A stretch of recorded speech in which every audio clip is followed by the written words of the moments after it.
السلام علیکم ناظرین، میں ہوں آپ کا ہوسٹ زہیب عارف اور آج مجھے میرپور ذات کشمیر ناظرین اس وقت ہم ادھر میرپور ریاست ہاسپٹل میں موجود ہیں. ہمارے ساتھ یہاں پہ ڈاکٹر یاسر صاحب موجود ہیں، ان سے ہم بات کرتے ہیں. سر بہت بہت شکریہ، آپ نے ہمیں وقت دیا. سر یہ بتائیں، ہم لوگ کافی سنتے ہیں کہ ہیپاٹائٹس کی بیماری پھیل رہی ہے، تو اس کے بارے میں بتائیں تھوڑا سا. بسم اللہ الرحمن الرحیم. ہیپاٹائٹس بنیادی طور پہ ایک میڈیکل ٹرم ہے جس کا مقصد ہے جگر کی سوجن ہو جانا. تو اب ہیپاٹائٹس جو ہے وہ بہت سارے وائرسز کی وجہ سے ہوتا ہے.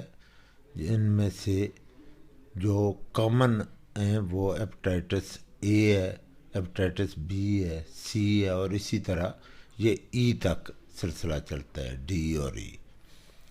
ان میں سے جو ہیپاٹائٹس اے اور ای ہے یہ تو جس روٹ سے آتا ہے ہم اسے اوروفیکل روٹ کہتے ہیں کہ یہ پانی کے ذریعے یا خوراک کے ذریعے جسم کے اندر آتا ہے. اور جو ہیپاٹائٹس بی یا سی ہے یہ دونوں خون کے ذریعے سے جسم میں داخل ہو سکتے ہیں یا باڈی فلوئڈز کے ذریعے سے. تو اب ہیپاٹائٹس اے جو وبا میں جو آتے ہیں وہ ہیپاٹائٹس اے اور ای ہے. جیسے کہ کہیں پہ اگر سیوریج کا پانی کسی پینے کے پانی کے ساتھ مل جائے یا کہیں پانی کے ٹینک میں کوئی انسانی پخانہ وغیرہ مل جائے تو اس میں اگر وہ وائرسز ہوں تو اس سے ہیپاٹائٹس اے یا ای ہو سکتا ہے. جبکہ ہیپاٹائٹس سی یا بی جو ہے وہ صرف بلڈ یا باڈی فلوئڈز کے ذریعے سے یہ ٹرانسفر ہوتا ہے، جیسے کسی کی سرنج یا نائیوں کا اس طرح یا کوئی اور دانت نکالنے والوں کے اوزاروں سے اگر انہوں نے کسی ایک ہیپاٹائٹس کے مریض کو استعمال کیا ہوا ہے اور وہ دوسرے کو استعمال کیا ہے تو اس طرح سے لگ سکتا ہے. یا کچھ سلائیوا اور ویجائنل اور سیکس آرگن کے ذریعے سے بھی ٹرانسمٹ ہو سکتا ہے جو بی اور سی ہے. یہ اچھا سر، یہ بتائیں ہیپاٹائٹس کی کون کون سی علامات ہیں جن سے پتہ چل جائے کہ ہیپاٹائٹس ہو رہا ہے؟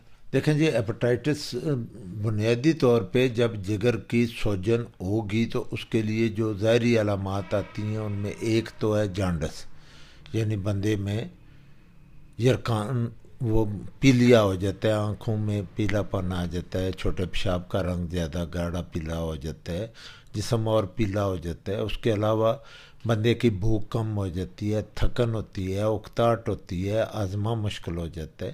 یہ کامن سائنس یہ ہے.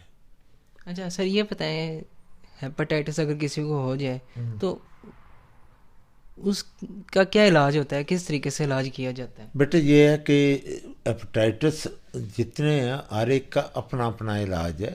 ہیپاٹائٹس اے اور ای چونکہ واٹر بورن ڈیزیزز ہیں، پانی اور خوراک کے ذریعے سے آتی ہیں اور یہ کامنلی ہوتی ہیں، تو ان کے لیے جو سمٹومیٹک علاج کیا جاتا ہے، جو جگر کی سوجن کو کم کرنے کے لیے کافی ساری دوائیاں ہیں جو دینی پڑتی ہیں. اس دوران اس کا فلوڈ پورا کرنا پڑتا ہے، اس کی اگر گلوکوز کم ہو رہا ہے وہ پورا کرنا پڑتا ہے.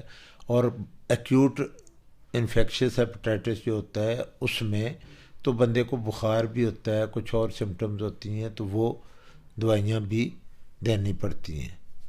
اچھا سر، یہ بتائیں ہیپاٹائٹس سے بچنے کے لیے ہمیں کیا احتیاطی تدابیر اختیار کرنی چاہیے؟